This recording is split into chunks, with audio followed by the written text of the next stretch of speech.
यार फाड़ फाड़ छेती लाओ यार।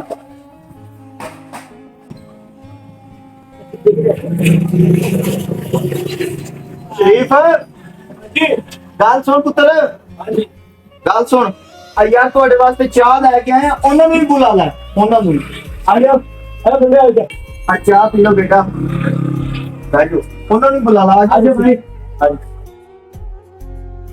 ਮੇਰੀ ਗੱਲ ਸੁਣੋ, जी ਮੈਂ ਉਹ ਬੰਦਾ ਵਾਂ ਪਹਿਲੇ ਖਾਣਾ ਪੀਣਾ ਬਾਅਦ ਚ ਕੰਮ, सही है ਠੀਕ ਹੈ, ਤੁਹਾਡੇ ਉੱਤੇ ਕੋਈ ਸਖਤੀ ਨਹੀਂ। सही है। ਹੁਣ ਮੈਂ 5 ਕੇਕ 10 ਦੇ ਲੈ ਕੇ ਆਇਆ, ਠੀਕ 3 ਕੱਪ ਚਾਹ ਨੇ, ਇਹ ਤੁਸੀਂ ਪੀ ਲਓ, ਬਾਅਦ ਵਿੱਚ ਕੰਮ ਕਰਨਾ ਹੈ, ਠੀਕ ਹੈ, ਠੀਕ। ਪੀਓ ਤੁਸੀਂ। ਸ਼ਾਬਾਸ਼।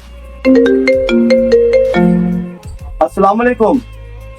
हाँ यार मैं बिजी सी आधा घंटा।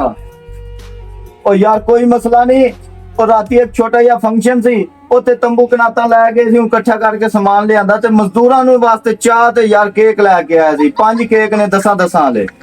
अच्छा 5 केक ने 10 वाले और 3 चावा ने। हाँ जी चलो ठीक है, मैं फिर गल करना। अच्छा रखो ना एक मिनट, अच्छा रखो। मैं आया होने कितने बंदे हो साथ में? मैं आया होने।